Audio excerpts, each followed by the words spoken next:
صدر ذیوقار، نہایت قابل احترام اساتذہ کرام اور معزز سامعین، آج میری خوش قسمتی ہے کہ مجھے استاد کی عظمت کے بارے میں اظہار خیال کا موقع ملا ہے۔ استاد کی عظمت کو ترازو میں نہ تولو، استاد کی عظمت کو ترازو میں نہ تولو، استاد تو ہر دور میں انمول رہا ہے۔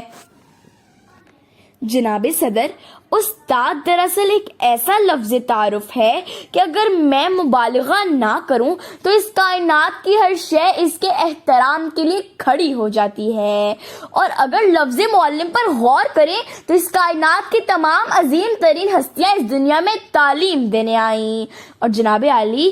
ہمارے آخری نبی حضرت محمد صلی اللہ علیہ وآلہ وسلم، جنہوں نے پوری دنیا کو جہالت کے اندھیرے سے نکال کر علم کی روشنی سے منور کیا، اللہ تعالیٰ نے قرآن میں حضور صلی اللہ علیہ وآلہ وسلم کی شان بحیثیت معلم بیان کی ہے، اور آپ صلی اللہ علیہ وآلہ وسلم نے فرمایا کہ بے شک میں تمہارے لیے معلم بنا کر بھیجا گیا ہوں۔ حضرت علی رضی اللہ تعالیٰ عنہ استاد کی شان بیان کرتے ہوئے فرماتے ہیں، اگر تم بادشاہ ہو تب بھی اپنے والد اور استاد کی تعظیم کے لیے کھڑے ہو جاؤ۔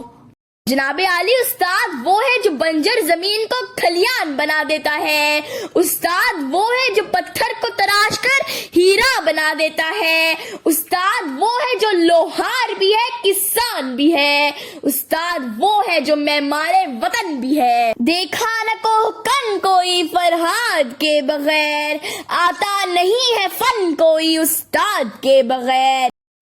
عزیز ساتھیوں، بلکہ میرا تو یہ دعویٰ ہے کہ جس طرح پھولوں کو مہک کی ضرورت ہوتی ہے، چاند کو دمک کی، سورج کو چمک کی اور روح کو جسم کی، اسی طرح معاشرے کو استاد کی ضرورت ہوتی ہے۔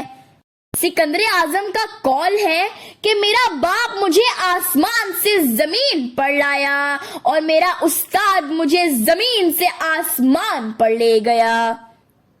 پیارے ساتھیوں، میرا یہ قلم استطاعت نہیں رکھتا کہ میں استاد کی عظمت کو ایک کاغذ کے ٹکڑے میں قلم بند کر سکوں۔ آخر میں تمام اساتذہ اکرام کو خراج تحسین پیش کرتے ہوئے بس یہی کہنا چاہوں گی کہ